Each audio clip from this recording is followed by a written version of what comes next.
A320, a placa que deu a volta por cima. No vídeo de hoje eu vou estar falando um pouco sobre ela, vem entender o motivo. Fala pessoal, sejam bem-vindos ao canal. Como vocês já viram, hoje eu vou falar aqui sobre a A320, tá? Foi uma placa de entrada lançada pela AMD em fevereiro de 2017 e foi assim uma opção mais em conta no socket AM4, né? Ela foi lançada juntamente com a B350 e a X370. Bom, nos fóruns, nos grupos, e é um consenso geral que essa placa aqui não é muito boa, né?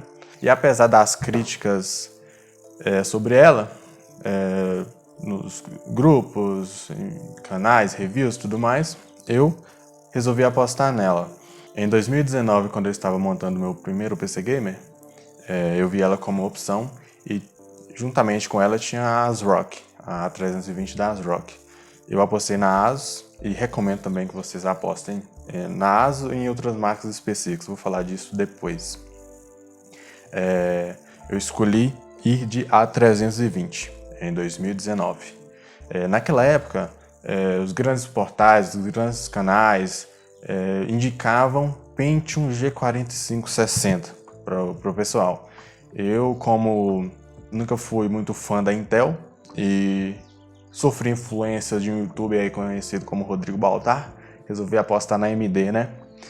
E montei com Ryzen 1400 na época, um quad-core, e não me arrependi. Teve um desempenho excelente pelo preço. Essa placa custou na época R$300 e o processador também o mesmo valor, né? Foi importado no AliExpress. E montei um kitzinho assim equilibrado e com direito a futuros upgrades. Essa plaquinha aqui, eu comecei com o Ryzen 5 1400 em 2019. Em 2020 eu coloquei um Ryzen 5 2600 e hoje eu utilizo um Ryzen 3600 nela. Essa plaquinha aqui surpreendeu demais e evoluiu. Teve diversas atualizações de BIOS e a mais recente, há alguns meses atrás, foi a BIOS atualizada para Ryzen 5000, exatamente. Você vai poder colocar um Ryzen 5 600X nessa plaquinha aqui e vamos supor que você pagou um único valor em 2019 e teve opção para diversos upgrades. Quem comprou Pentium G4560 na época não teve essa oportunidade, né? Geralmente as placas da Intel são limitadas a apenas 2 gerações. Então, o socket AM4, a AMD prometeu vários anos de suporte e realmente cumpriu nessa parte. Na época também tinha a opção um patamar um pouco mais alto da B350. Na época tinha uma opção muito boa, que era a B350 da BioStar, a BTC, exatamente. E eu optei mesmo pela 320 para corte de custo, basicamente, na época. E eu mesmo me surpreendi com a evolução, né, e o suporte. Alguns podem pensar que essa placa tem um VRM muito fraco, vai esquentar demais. O problema hoje em dia é que o pessoal sempre compra algo que não utiliza, na maioria das vezes. Sempre quer uma placa-mãe melhor, um processador melhor, uma placa de vídeo top. E no fim das contas, ela não utiliza boa parte disso. Essa placa aqui, no site da fabricante, tem suporte até Ryzen 5 900X. Muita gente pode pensar que é um absurdo, mas realmente você vai colocar o processador, ela vai funcionar. Só que esse é o verdadeiro extremo da placa-mãe. Então, não é recomendado. Eu vou deixar também aí no link uma tabela de todas as placas-mães vendidas no Brasil, com o TDP que elas suportam, né? Essas especificações do VRM, ports e tudo mais. É uma planilha excelente aí que pode servir de guia para você que quer escolher uma placa-mãe hoje.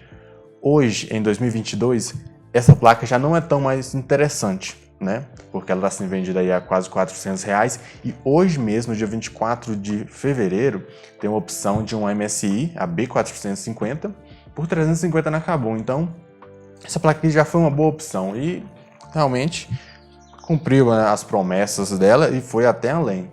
Mas hoje em dia ela já não é mais tão interessante, visto que já temos novos lançamentos, já temos B450, B550, né? E a AMD logo vai lançar um novo socket, né? baseado no LGA, não vai ser mais o AM4 e vai inverter. Basicamente, os pinos vão ser apenas na placa-mãe e não vão ser mais no processador como era no AM4, tá?